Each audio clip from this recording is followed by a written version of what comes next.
어디에서? 우리나라에서 가장 잘 살 수 있다. 최무식이 되고 싶어 한단 말이야. 결국에는 대가리에 총 맞아 죽는다고.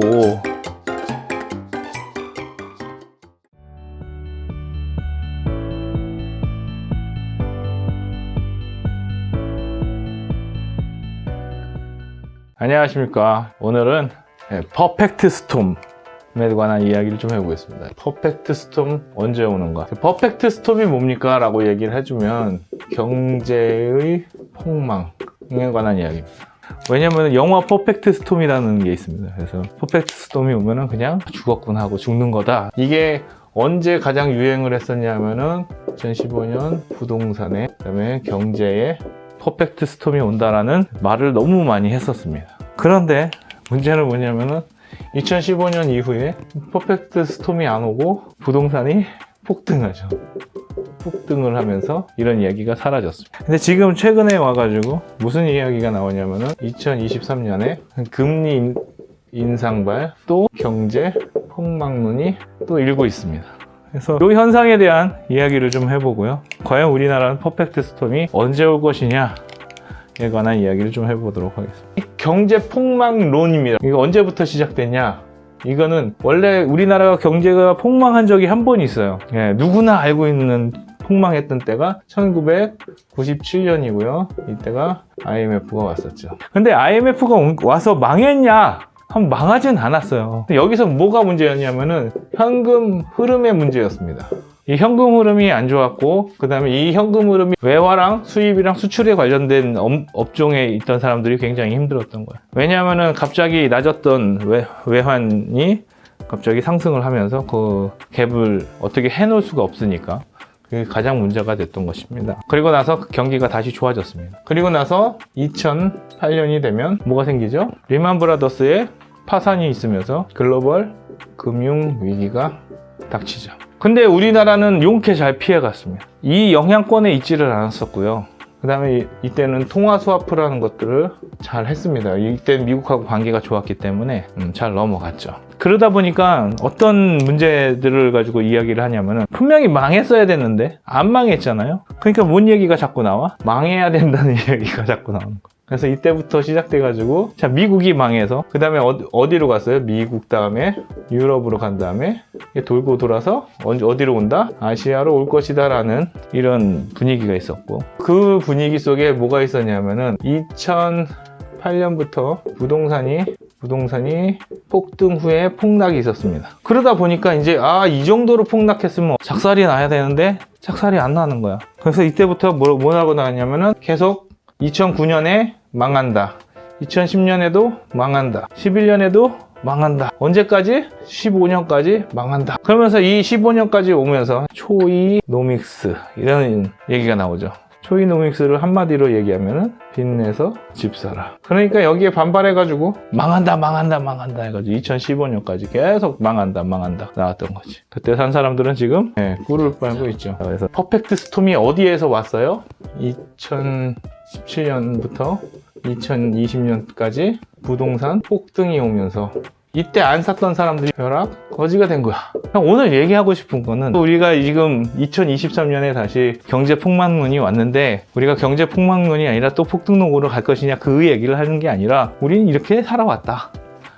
그래서 역사를 조금 알아봤어요. 경제 폭망론에 관한 역사. 그리고 지금 왜 다시 경제 폭망론이 일어나고 있느냐? 폭등이 있었으니까. 그리고 2022년까지 폭등했던 게 2023년에 어떻게 됩니까? 갑자기 집값이 떨어지고 집값에 폭락이 있었고요. 전세 사기 문제가 드러나기 시작하니까 이제 이거에 의해서 경제 폭망론이 계속 고개를 쳐들고 있다라고 합니다. 왜 경제 폭망론인가? 첫 번째, 부동산 문제가 있습니다. 부동산이 어떻게 됐다고요? 갑자기 올라갔다가 2020년까지 올라갔다가 2023년에 확 떨어졌죠. 부동산이 올랐다 떨어지면서 항상 더 떨어질 것이다 라는 예측이 나오죠. 이게 어디서 많이 나오고 있어요? 언론도 있지만 유튜브에도 많다. 자, 2015년에서도 있었어. 유튜브에서 엄청 떠들었습니다. 이때는 언론보다는 유튜브가 더 강했어요. 여기에 선땡땡 씨의 엄청난 강의가 있었습니다. 지금 다시 또 나오시고 계신데 이때 엄청나게 이야기하시고 새우 강이 얼만데 지금 집값이 얼마냐 뭐 이러면서 엄청난 강의를 하시곤 했습니다. 그런데 이제 지금 다시 더 떨어진다라고 하는 거죠. 왜 사람들은 왜 떨어진다고 하느냐? 첫 번째로 집을 가진 무주택자 0개, 무주택자가 40%고 유주택자가 60%입니다. 그러면은 유주택자가 많으니까 그러면은 주택이 많은 사람 위주로 돌아가야 되는 거 아닙니까? 라고 얘기할 수 있는데 이거는 지금 2020년도까지 막 산 사람들이 많아서 그렇고요. 유주택자가 거의 80% 정도가 됩니다. 그러면은 2주택자는 한 10% 정도가 되고요. 3주택 이상도 다 합쳐서 10% 정도가 될 겁니다. 그러면은 자, 이들의 소망을 한번 보자는 거지. 이 사람들은 뭐 하기를 원해요? 집값이 떨어지기를 원한다. 1주택자는 상관없다. 그럼 여기는 2주택자도 저번에 얘기했지만 일시적 2주택자가 있단 말이에요. 그렇기 때문에 정말 저기 한 사람들은 몇 안 된다 이거지. 그래서 여기도 비슷하다. 여기는 오르면 좋다. 이렇게 되는 거. 여기 3주택자부터는 올라야 된다. 올라야 한다지. 유튜브는 듣고 싶은 말을 듣는다. 이걸 뭐라 그래요? 자기 위로라고 합니다. 자기 위로를 하려고 봐요. 그러면은 여기에 시청자의 층이 거의 90%는 안 올랐으면 좋겠다. 그리고 10%는 올랐으면 좀 좋겠다 이거지. 그러면은 이 사람을 상대로 유튜브를 찍는 게 돈이 많이 벌려요? 이 사람을 상대로 하는 게 돈이 많이 벌려요? 시장은 여기 있다. 자, 유튜브는 뭐라고요? 자기 위로의 시장인데 그런데 여기에서는 시장이 작죠. 그러니까 사람들이 뭘 하기 시작해요? 이 컨텐츠들을 엄청나게 많이 생산해내야 돈이 된다. 언론도 시장 자체가 주택이 오르지 않기를 원하는 사람들의 시장이 크기 때문이다 라고 정의할 수 있겠습니다. 위기는 언제부터 있었냐? 위기론. 아니에요. 우리나라가 IMF 때부터는 이때가 진짜 위기예요. 그래서 이걸 겪어본 사람들은 항상 이 시기가 다시 올 것이다라는 것에 대한 트라우마가 있지. 이 위기에 대한 공포가 있다는 거지. 그래서 이 공포를 자극하면은 우리는 움츠러들고 대비를 하게 된다고. 자, 위기가 온다 해서 안 오면 어떻게 돼? 자, 온다 했는데 왔어. 그러면은 대비를 했겠죠. 온다 그랬는데 안 왔어. 그러면 다행이죠. 자, 근데 안 온다 했어. 그런데 안 왔어. 그러면 그냥이야. 근데 안 온다 그랬는데 왔어. 그러면 큰일 났다. 자, 그러면은 사람들은 어떻게 되냐면은 자, 공포가 온다 그러면은 오든지 안 오든지 대비를 해야 되기 때문에 어쨌든 간에 여기다가 에너지를 쏟고요. 그 다음에 에너지 쏟은 거에 대해서 위로에 들어갑니다. 그래서 온다고 했는데 안 왔을 때 손해가 있습니까? 없습니까? 원래는 있어요. 왜? 과잉 대비를 했기 때문에 손해가 있다고. 과잉 대비했다라는 건 뭐예요? 기회 비용을 쓴 거란 말이야. 이걸 안 했다면 뭐 할 수 있었어? 더 성장할 수 있었겠죠. 어쨌든 간에 했어요. 그래서 안 왔기 때문에 뭐 하는 거야? 거기에 대한 이유를 찾아야 되는 거지. 그런데 안 온다 하면은 그냥 안 오면은 그냥 안 온가 보다 해요. 왔어 그러면 이제 큰일 났죠. 이게 큰일 난 거를 남 탓을 해야 돼. 유튜브 그놈의 유튜브 안 온다 했는데 결국에 왔네 나쁜 놈 이거 해야 되는 거거든. 남 탓을 해야 된다는 거지. 그러다 보니까 일개 유튜브가 맞출 수가 없어요. 이걸 맞출 수 있으면 뭐 할까요? 기획재정부 이런 데 들어갔겠지. 그런데 유튜브 하는 이유는 맞출 수 없기 때문이에요. 왜? 이걸 감당하고 주장을 해? 결론적으로 뭐냐면은 이 사람이든 탓할 게 아니라 누구 탓이야? 내 마음에서 내 마음이 원하는 게 지금 보고 있는 알고리즘이란 말이야, 유튜브. 근데 이거를 생각 안 하고 남 탓하기 위해서 이렇게 있다는 거죠. 자, 자기 위로의 메커니즘. 우리는 왜 유튜버를 존경하게 되는가? 첫 번째는 원하는 이야기를 하죠. 근데 조금 더 나은 권위를 줄 수 있는 유튜버들은 인사이트까지 줍니다. 같은 얘기인데 내가 생각하지 못했던 얘기를 해주면서 맞아 저거야 저거 내가 하고 싶었던 얘기가 저거란 말이야. 정리를 해주죠. 그 다음에 여기다가 내가 알지 못하는 정보까지 알고 있어. 게다가 커뮤니티가 이제 형성이 되죠. 요 정도까지만 하면은 이제 떡상을 하기 시작하고요. 요거를 딴 데서 받을 정도가 되면은 이제 사람들을 모아서 커뮤니티를 만들고 그 사람들을 모아가지고 또 고급 정보를 준다고 하죠.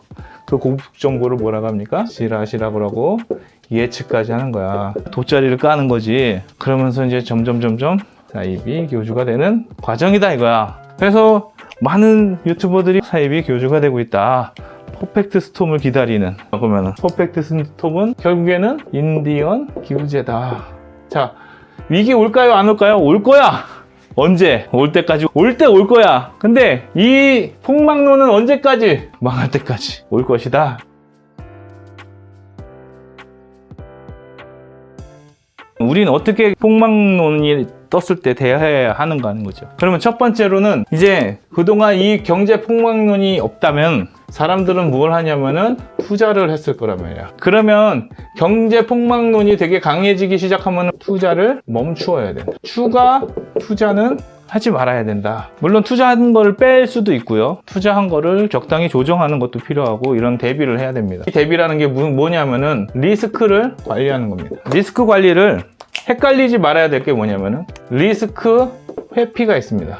이 리스크 회피와 이 리스크 관리에 관해서 개념을 좀 잡아야 돼요. 리스크 관리는 뭐냐면은 리스크를 감당하겠다는 감당. 이게 되게 중요한 겁니다. 감당할 준비를 하는 게 리스크 관리란 말이야.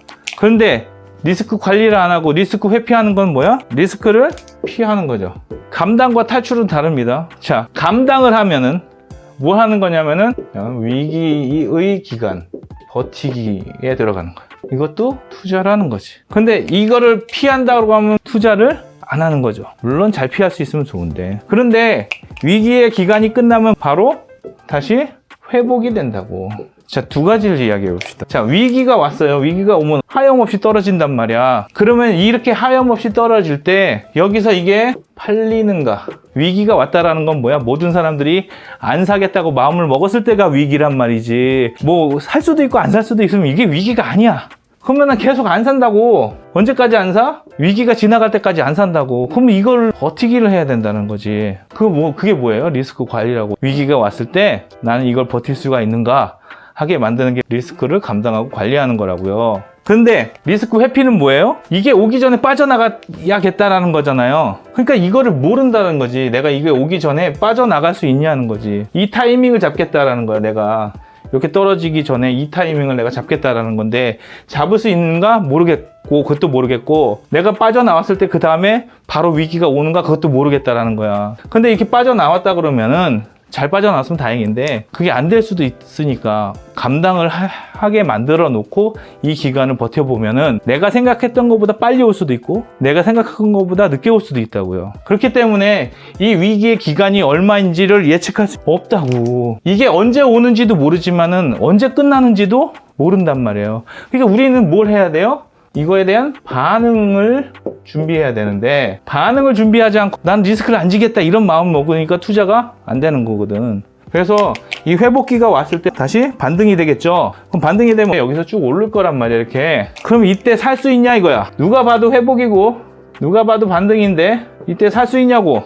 누가 봐도 떨어질 때는 안 팔리지만 누가 봐도 반등일 때는 살 수가 없어요. 그러면 팔릴 때는 언제 팔려요? 가장 쌀 때 팔리는 거고 쌀 때 파는 거고, 사는 건 언제 사요? 가장 비쌀 때 사는 거죠. 우리는 뭘 하려고 했어요? 리스크를 회피하려고 했지만 리스크를 그대로 지고 있는 거죠. 그래서 이런 마인드로 살면 안 된다. 믿음을 가져야 된다. 실질적인 대비는 뭐예요? 리스크를 감당하겠다라는 거고, 그 감당하겠다라는 것은 우리나라는 회복 가능한 사회다라는 믿음에서 이게 가는 거라고. 그러면은 이 리스크를 관리하고 감당하는 사람은 애국자예요? 나쁜 놈이에요? 이 리스크를 회피하려고 하는 사람은 애국자예요? 나쁜 놈이에요? 잘 생각해 봐야 돼요.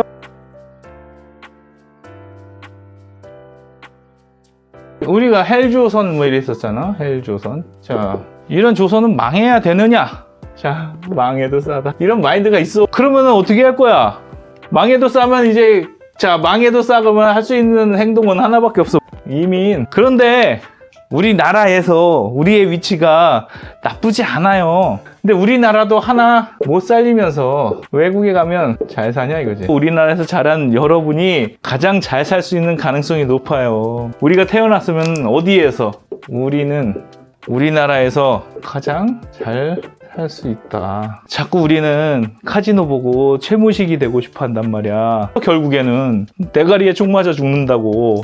자, 뭘 해야 돼요? 우리나라에 대한 믿음을 가져라. 잘 될 것이다라는 믿음을 갖고, 믿음은 행동하는 것이 아니야.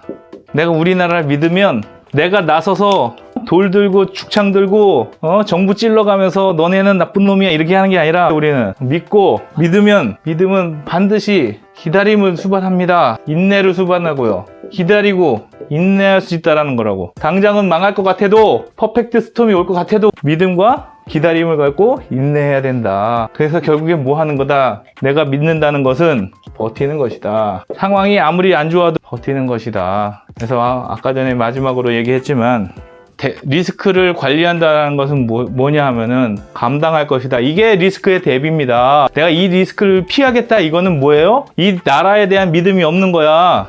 우리나라는 잘 될 것입니까? 안 될 것입니까? 잘 될 것에다가 우리는 베팅을 해야 된다. 이 나라 망할 것입니다를 베팅하면은 이제 우리나라 어디 가서 삽니까? 물론 여러 사람들이 노력해서 잘 안 되는 것을 고쳐나가는 건 중요하지만 우리는 어디에 베팅을 해야 돼요? 우리나라가 잘 될 것이라는 거에 베팅을 해야 된다고. 근데 우리는 나라는 잘 안 되는데 나만 잘 되기를 위해서 뭐 해요? 나라는 망하든지 말든지 퍼펙트 스톰이 오든지 말든지 나만 리스크를 안 지면 된다 이거지. 그러니까 그 이기주의가 나라를 망치는 거라고. 그래서 오늘 퍼펙트 스톰 얘기를 간단히 시작했지만 결론은 뭘로 끝나? 나라를 믿고 애국하자 이걸로 끝나네. 자, 여러분 우리는 잘 살 수 있습니다. 나를 위해서 투자를 하면 내가 살고 있는 나라에도 투자를 해야지. 그래서 모두 다 애국자가 되려면 한국에 투자를 해라 하고 말씀드리면서 마치도록 하겠습니다. 감사합니다.